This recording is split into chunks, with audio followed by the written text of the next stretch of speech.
우리가 볼 수 있었습니다. 사랑하는 여러분, 뜬금맞을지 모르겠는데 대중가요 좋아하세요? 흔히 말하는 유행가, 요즘은 가수들마다 많은 팬들이 있는데 여러분들도 좋아하는 가수가 한 사람쯤은 있으리라 생각합니다. 예배 시간에 무슨 유행가, 가수 하시겠지만, 그런데 대중 가요도 그 가사가 이 마음에 와 닿는 것들이 있습니다. 감동을 주는 가사가 있다는 겁니다. 아마 이 노래 한 번쯤은 들어보셨으리라 생각을 하는데요. 제가 노래를 불러드리지는 못해도 가사를 말씀드리면 이렇습니다.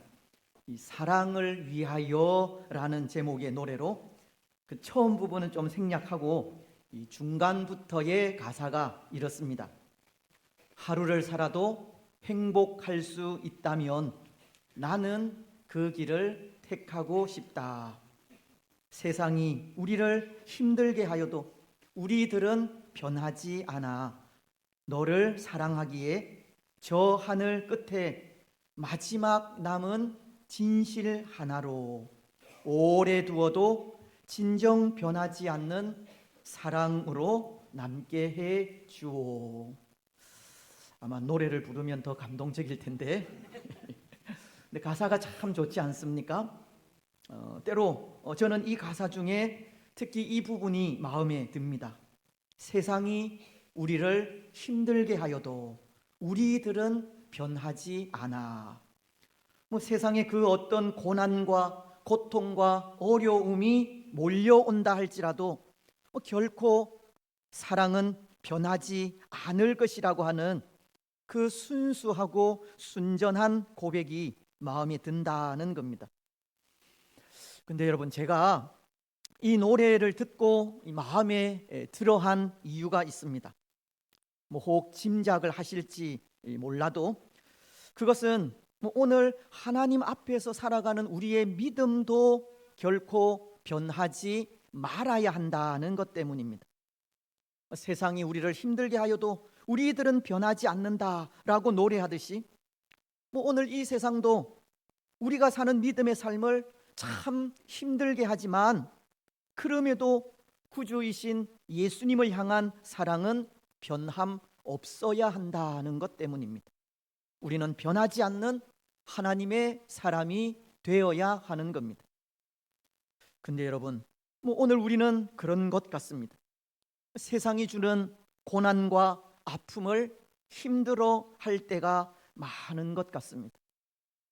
세상 때문에 절망하기도 하고 세상 사람 때문에 아파하기도 하며 세상이 주는 고통으로 낭망하고 쓰러져 울 때가 있다는 겁니다. 세상이 흔들릴 때 마치 우리 믿음의 삶도 끝난 것처럼 속절 없이 무너져 아무 소망 없이 살아갈 때도 있는 겁니다.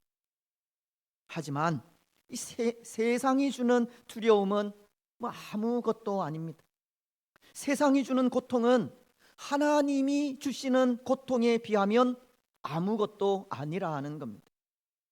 말씀은 이렇게 권고하지 않습니까? 마태복음 10장 28절을 통해서인데요. 몸은 죽여도 영혼은 능히 죽이지 못하는 자들을 두려워하지 말고 오직 몸과 영혼을 능히 지옥에 멸하실 수 있는 이를 두려워하라. 때로 세상은 아무리 우리를 힘들게 한다 할지라도 우리 영혼은 죽이지 못하는 겁니다. 우리 영혼을 죽이지 못하는 것들은 결코 두려움의 대상이 아니라는 겁니다. 그래서 세상이 주는 고통, 세상이 주는 두려움은 아무것도 아닌 겁니다. 오히려 오늘 우리는 우리 몸과 영혼을 능히 이 지옥에 멸하실 수 있는 하나님을 두려워해야 합니다. 하나님께서 우리를 멸하실 때 그것은 절망이기 때문입니다. 우리가 잘 부르는 찬송도 70장 2절을 통해 이렇게 찬송하고 있지 않습니까? 이방이 떠들고 나라들 모여서 진동하나 우리 주 목소리 한 번만 바라면 천하의 모든 것 망하겠네.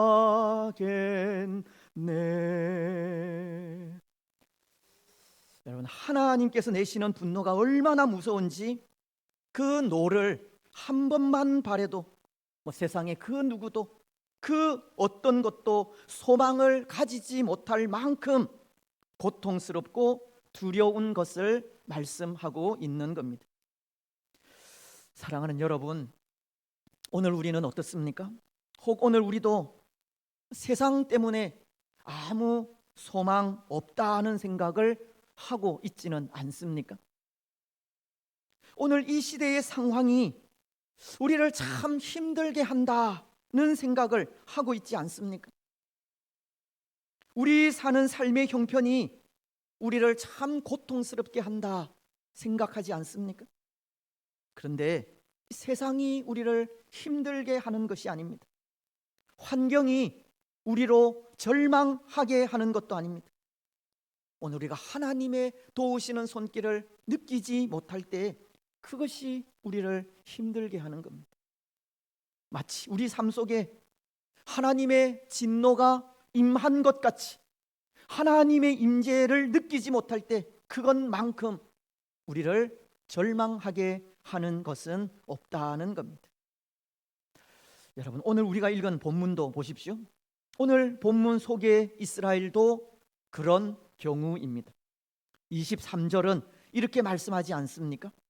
믿음으로 모세가 낳았을 때에 그 부모가 아름다운 아이임을 보고 석 달 동안 숨겨 왕의 명령을 무서워하지 아니하였으며, 지금 이스라엘에게도 하나님의 도움의 손길이 보이지 않는 상황입니다.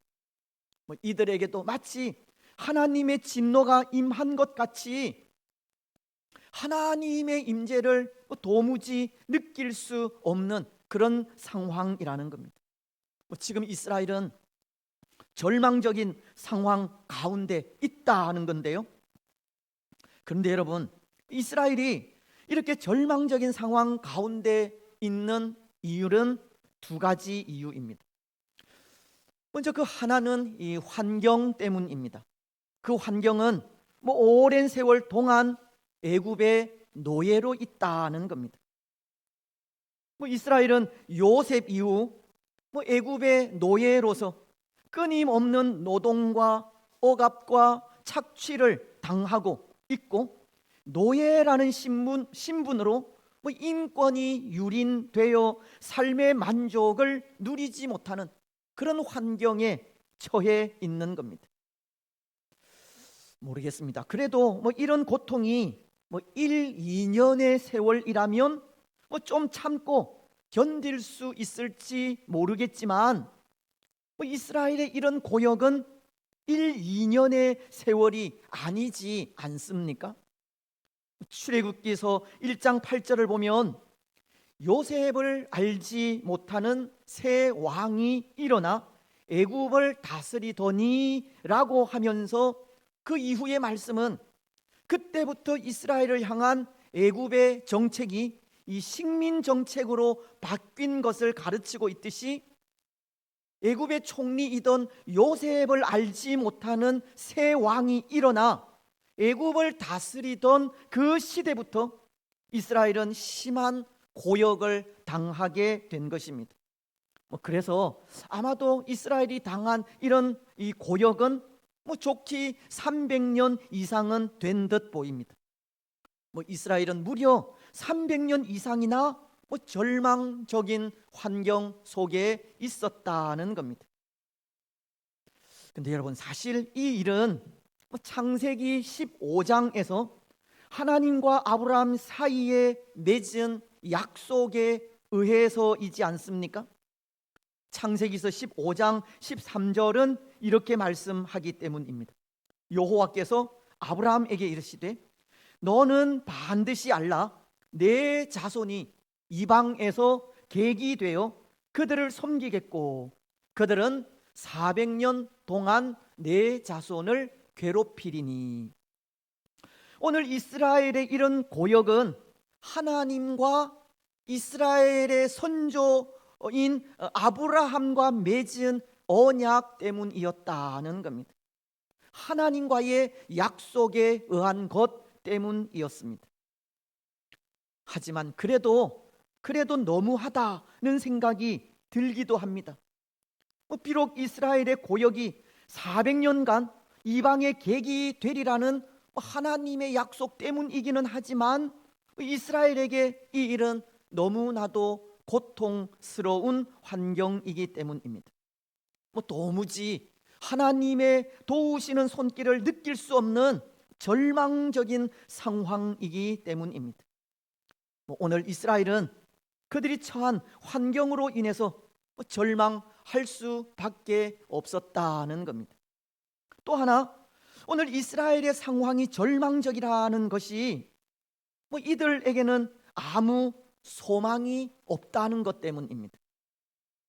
여기 아무 소망이 없다는 것은 이제 갓 태어난 아기들까지 죽음으로 내어 몰리는 그런 상황이기 때문입니다. 오늘 말씀도 보면 모세가 태어났지만 석 달 동안 기르다 도무지 더 숨길 수가 없는 그런 상황을 기록하고 있는데요. 출애굽기서의 말씀은 2장 1절로 3절을 통해서 이 사실을 더 자세히 설명하고 있습니다. 레위 가족 중 한 사람이 가서 레위 여자에게 장가들어 그 여자가 임신하여 아들을 낳으니 그가 잘생긴 것을 보고 석 달 동안 그를 숨겼으나 더 숨길 수 없게 되매 그를 위하여 갈대 상자를 가져다가 역청과 나무 진을 칠하고 아기를 거기 담아 나일 강가 갈대 사이에 두고. 레위 가족 중 한 사람이 결혼을 하여 아기를 낳게 되었지만 그 아기를 키울 수가 없었습니다.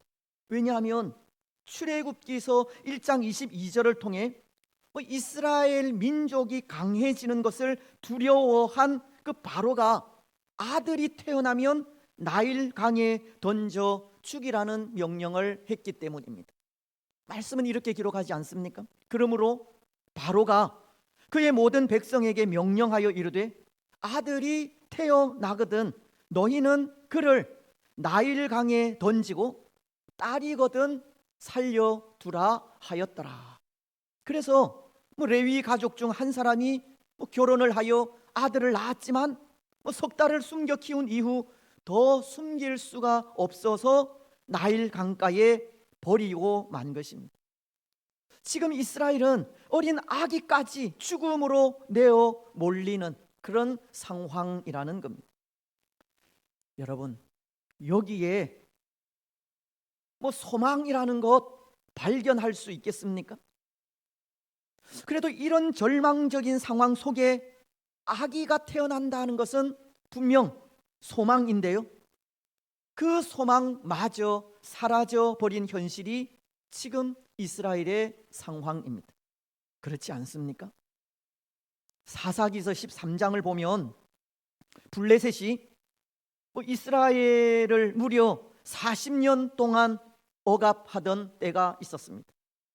때로 그 시대를 오늘 본문의 상황과도 같이 절망적인 시대로 부를 수 있을 것 같은데요.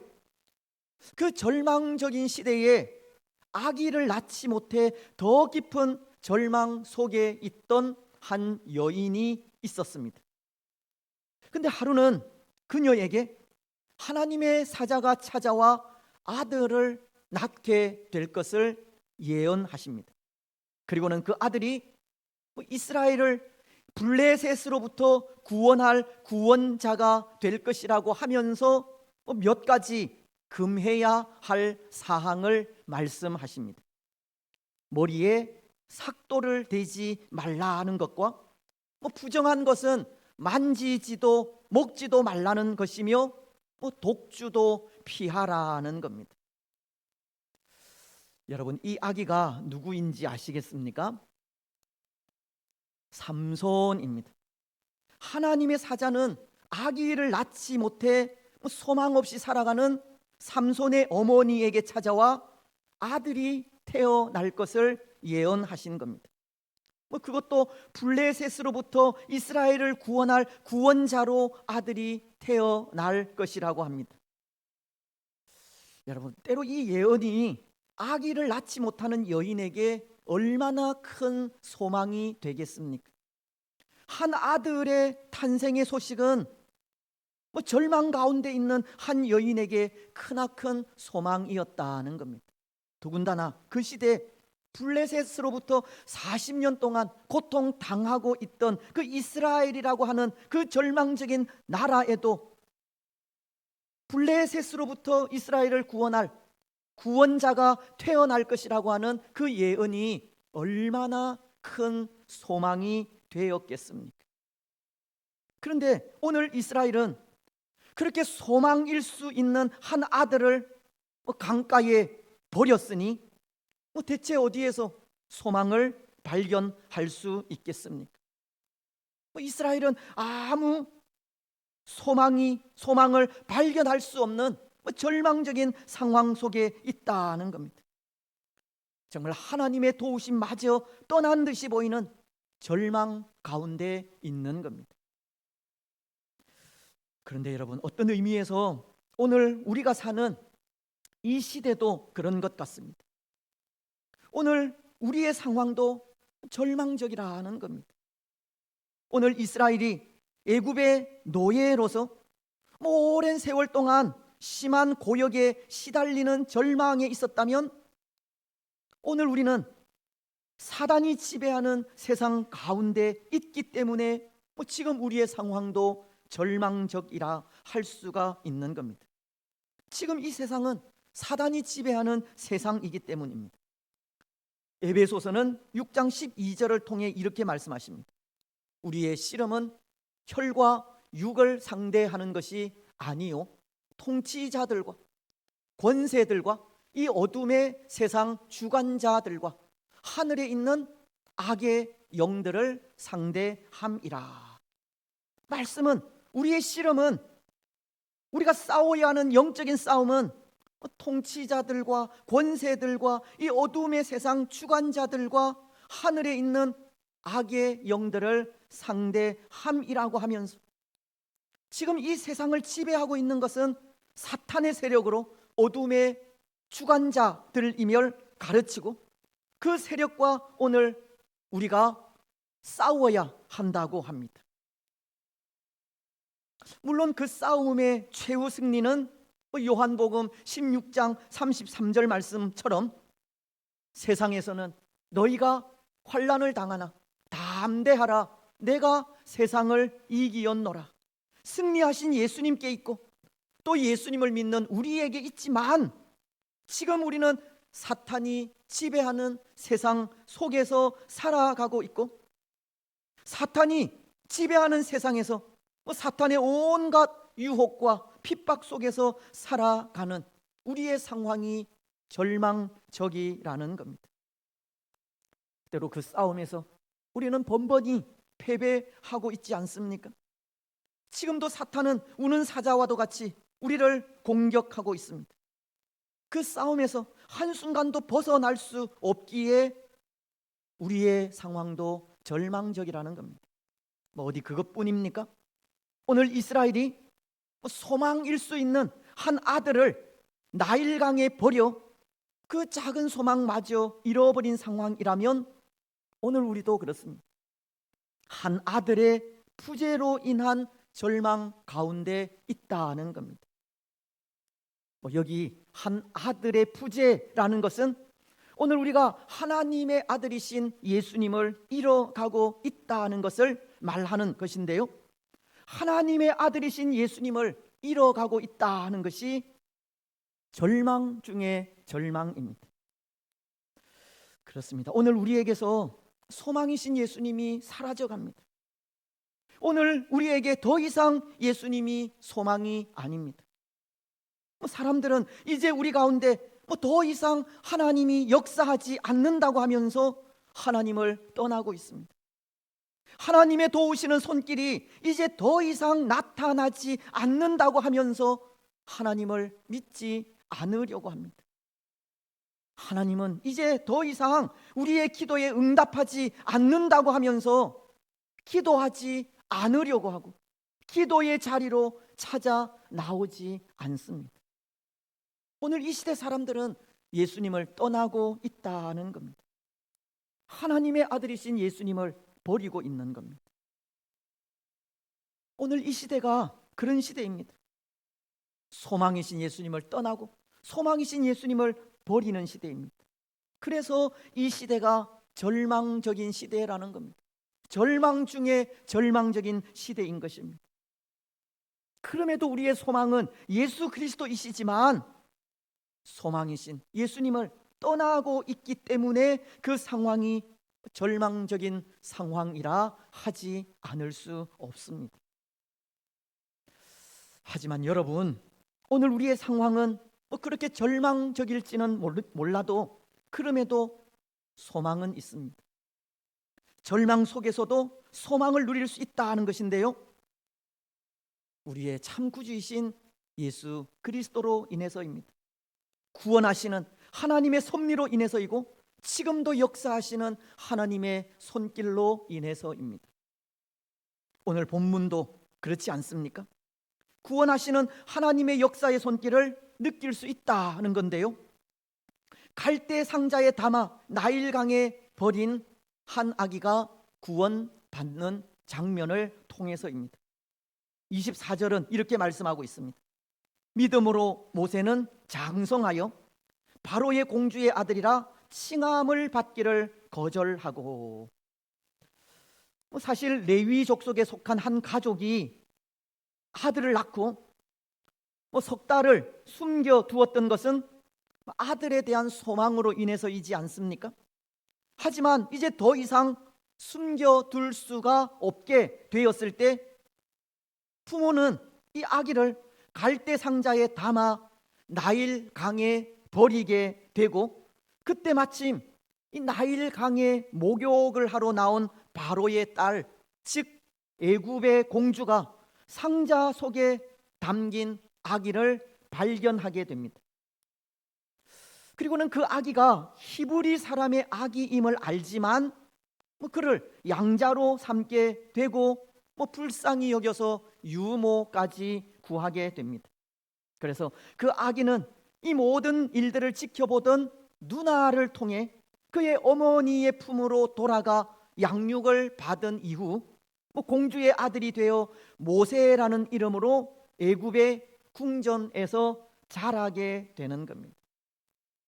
근데 여러분, 우리가 여기서 하나님의 구원의 손길을 느낄 수 있다는 것이 어떤 모습을 통해서입니까? 그렇게 절망적인 상황 가운데 있던 모세가 바로의 딸에 의해서 건짐을 받는 장면을 통해서입니다. 하나님의 구원의 손길이 다 구원받는 그 장면을 통해서라는 겁니다. 특히 모세라고 하는 이름이 물에서 건져내었다는 의미이지 않습니까? 모세가 물속에 빠져 죽을 수밖에 없는 그 절망적인 상황 속에서 건짐을 받은 것은 모세 개인의 구원도 구원이지만 이것은 이스라엘 민족을 구원하시려는 하나님의 계획으로도 볼 수 있는 겁니다. 비록 모세는 그렇게 장성하여 바로의 공주의 아들이 되었지만 믿음으로 아들이라는 칭함을 받기 거절하였고, 하지만 애굽의 노예로 고통 속에 있는 이스라엘의 그 구원은 죽음이라고 하는 절망적인 상황 속에서 건짐을 받은 그 모세를 통해서 이루어지게 된 것입니다. 그것이 이스라엘을 구원하시려 한 하나님의 손길이었다는 겁니다. 그렇게 절망적인 상황 속에서도 우리가 소망을 누릴 수 있는 것은 하나님의 구원하시는 손길로 인해서라는 겁니다. 오늘 우리 역시도 어떤 상황 속에서도 낙심하지 않을 수 있는 그 이유가 하나님의 도우시는 손길로 인해서라는 겁니다. 오늘 우리도 그 절망적인 상황 속에서 구원을 얻었기 때문입니다. 죽음이라는 절망을 통해 생명이라는 소망을 얻게 되었기 때문입니다.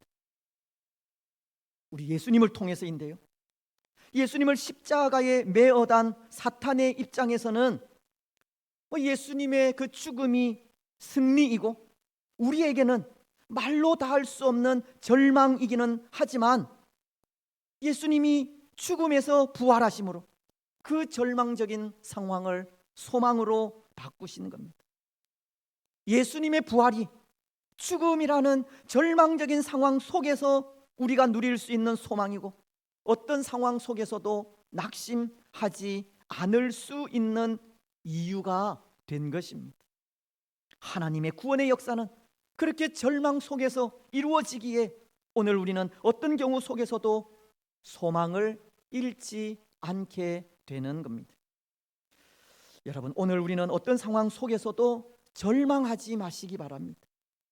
하나님의 구원의 역사는 어떤 상황 속에서 어떻게 역사할지 아무도 모르기에 하나님의 구원의 손길을 믿고 항상 소망 가운데 거하시기 바랍니다. 오늘 모세가 바로의 공주의 아들이라는 칭함을 거절하게 된 것도 믿음으로라고 하시면서 그 믿음이 하나님의 구원의 손길을 믿은 믿음이라는 것을 가르쳐 주고 있듯이 오늘 우리도 어떤 상황 속에서 역사하시고 인도하시는 그 하나님의 손길을 의지하면서 믿음으로 모든 상황 속에 소망을 가지시기 바랍니다. 그렇습니다. 사랑하는 여러분, 오늘 모세가 바로의 공주의 아들이라 칭함받기를 거절한 믿음은 어떠한 상황 속에서도 역사하시고 인도하시는 하나님의 손길을 믿은 믿음입니다. 하나님과 함께라면 세상의 고난은 아무것도 아니라고 하는 믿음이고, 하나님과 함께라면 몸은 죽어도 결코 두렵지 않다고 하는 믿음입니다. 그래서 오늘 25절은 이렇게 말씀하고 있는 겁니다. 도리어 하나님의 백성과 함께 고난받기를 잠시 죄악의 낙을 누리는 것보다 더 좋아하고, 모세는 하나님과 함께라면 세상 속에서 온갖 부귀영화를 누리는 것보다 백성들과 함께 고난받는 것이 더 좋다는 겁니다. 모세가 가진 믿음은 하나님과 함께라면 절망도 소망이라는 믿음입니다. 하나님은 어떤 상황 속에서도 역사하시기 때문입니다.